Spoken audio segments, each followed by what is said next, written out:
So Android Central put out a really good article today about this exact thing. Google Pixel might have a problem. And to be honest, on paper, the Pixel Fold looks really too good to be true, right? It's going to be the same exact price as Galaxy Z Fold 4, but on paper, it's going to compare very, very well to the Galaxy Z Fold 4. Have a bigger battery. It's going to be a little heavier because it's going to have a bigger battery. It's going to have the Tensor G2 chip. It's going to have amazing cameras. It's going to have 120 Hz on both displays, wireless charging, waterproofness. You name it, this thing is going to have it. But a lot of the reasons why it was delayed so many times is because Google couldn't get everything working perfect.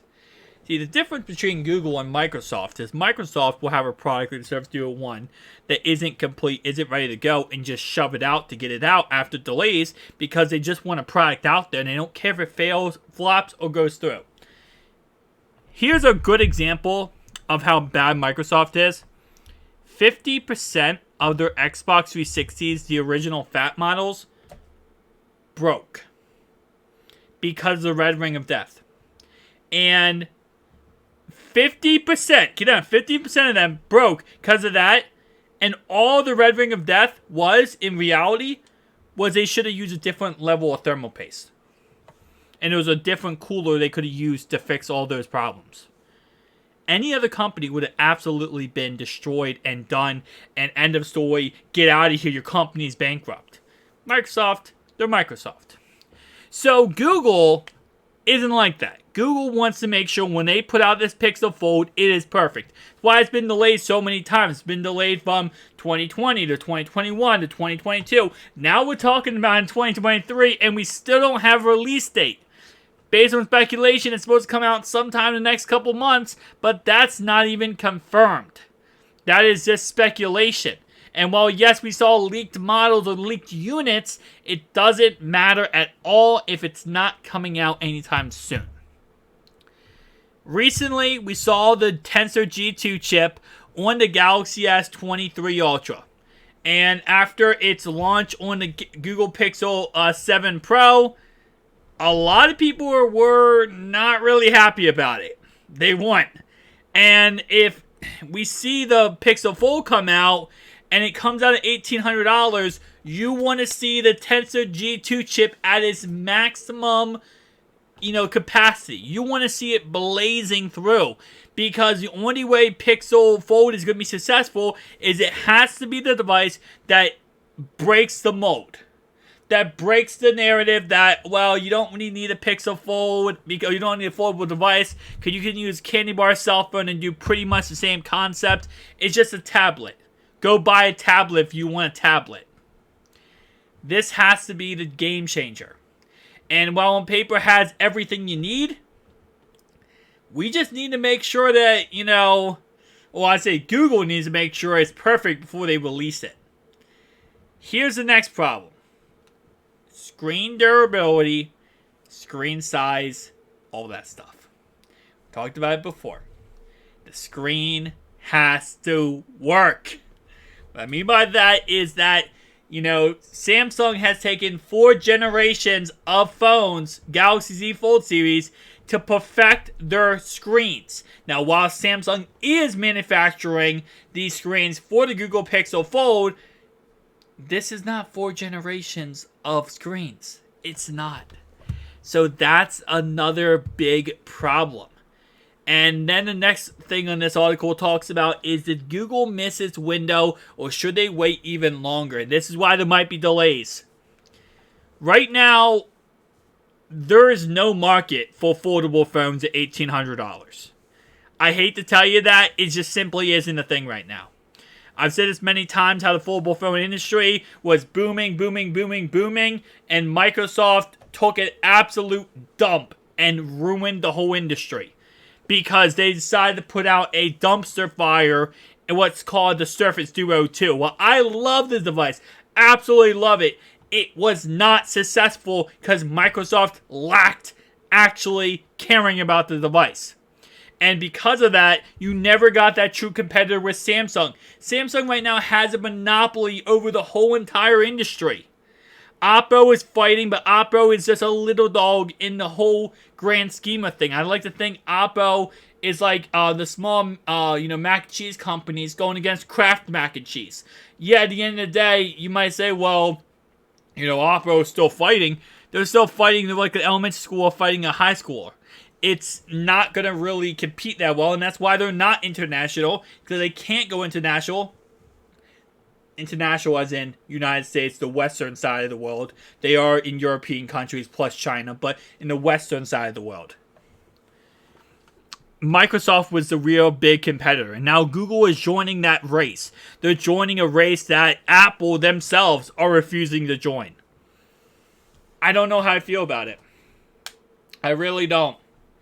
Because I think it will be delayed.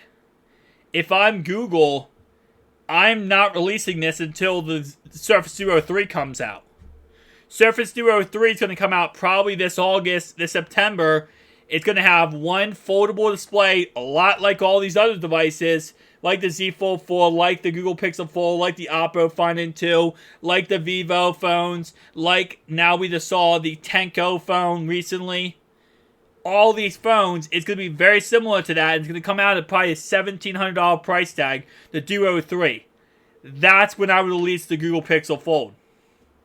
Because, a lot of people now speculating, okay, should I pick up this, and this? Then if I'm Google, I throw my hat in the ring. The problem is, that's also when this Galaxy Z Fold 5 is coming out. And everything we have learned about the Galaxy Z Fold 5 is it's going to be amazing. It's going to be a very good device. So if I'm Samsung, if I'm Google here, you're in a really bad area. You're releasing an $1,800 phone where the Galaxy Z Fold 5, especially if Samsung knows all this, they might just say, you know what? Z Fold 5 is $1,500. Putting your price tag $300 over.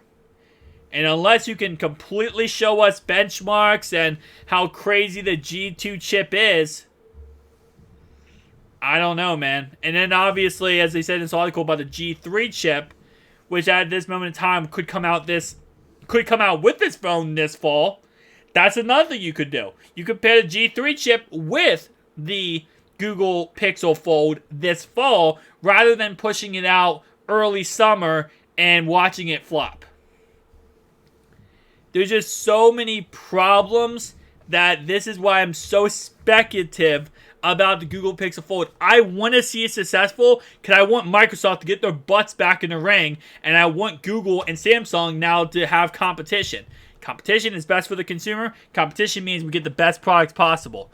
But last thing I will say is the fact that with the Google Pixel 7a, 7 Pro, not 7a, 7 Pro, there was a problem with the glass in the screen, the body separating.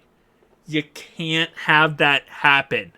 I'm telling you right now, if you put $1,800 on this freaking price tag, Google, which they will, if there's problems with that inside display, your whole entire, and I'm talking about, and I mean, first week, reviewers get the phones. If there are problems with that inside display, even 10% of the buyer base, because there'll be a lot of people who back this just because it's Google. 10% of the products, 10% of 5-6 million units have a screen that is not perfect, it's over.